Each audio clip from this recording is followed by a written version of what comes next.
নমস্কাৰ আছামিজ কিটচেনলৈ সকলোকে স্বাগতম জনাইছোঁ বহুদিনৰ বিৰতিৰ পিছত।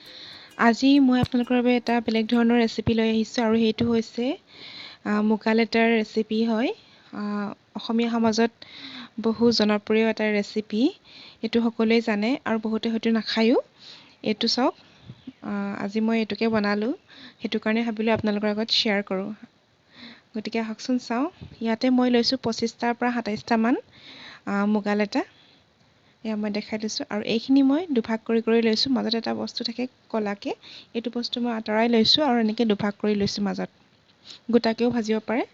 আৰু লৈছোঁ এটা ডাঙৰ চাইজৰ পিঁয়াজ, কেইখিলামান মান ধনিয়াৰ পাত কাটি লৈছোঁ আৰু 3টামান শুকান জলকীয়া লৈছোঁ। আপোনালোকে কেঁচা জলকীয়াও ব্যৱহাৰ কৰিব পাৰে। আৰু এতিয়া প্ৰথমতে মই কেৰাহীত দিছোঁ তেল।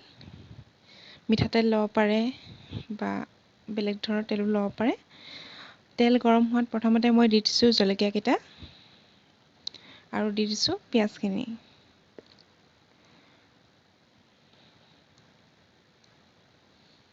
ভালদৰে মই এতিয়া এইখিনি ভাজি ল'ম। একেবাৰে ৰঙা পেলাই নাভাজিলেও হ'ব, অকণমান দেৰি ভাজি ল'লে হ'ব, যিহেতু মুগাখিনি দিয়াৰ পিছত আমি ফ্ৰাই কৰিমেই।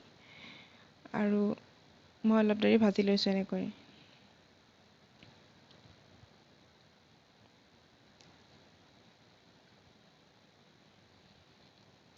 আৰু অলপ দেৰি ভজাৰ পিছত মই দি দিছোঁ হালধি।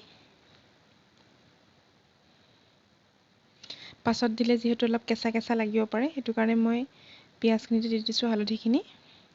আৰু এতিয়া মই মুগা লেটাকেইটা ইয়াত দি দিছোঁ আৰু বেলেগ একো নাই, জাষ্ট এনেকৈ ফ্ৰাই কৰি থাকিলেই হ'ব।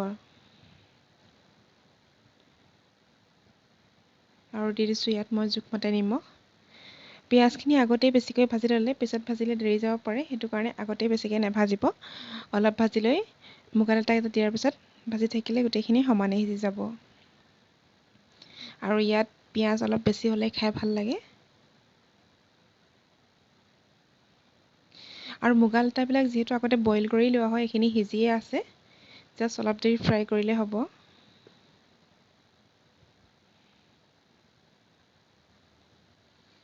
আৰু এইখিনি চাওক।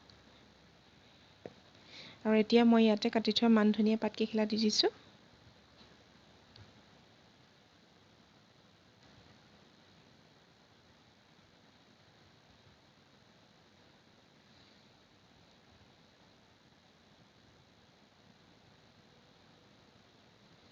সেয়া চাওক, সিজিছেই আৰু মই আৰু এনেদৰে অলপমান দেৰি থৈ দিম।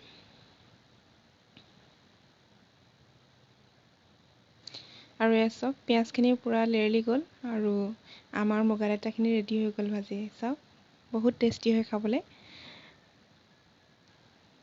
আৰু এয়া চাওক, মই পৰিৱেশন কৰি দেখুৱাইছোঁ, বিৰাটেই টেষ্টি হয়। এবাৰ ট্ৰাই কৰি চাব আপোনালোকে। ধন্যবাদ।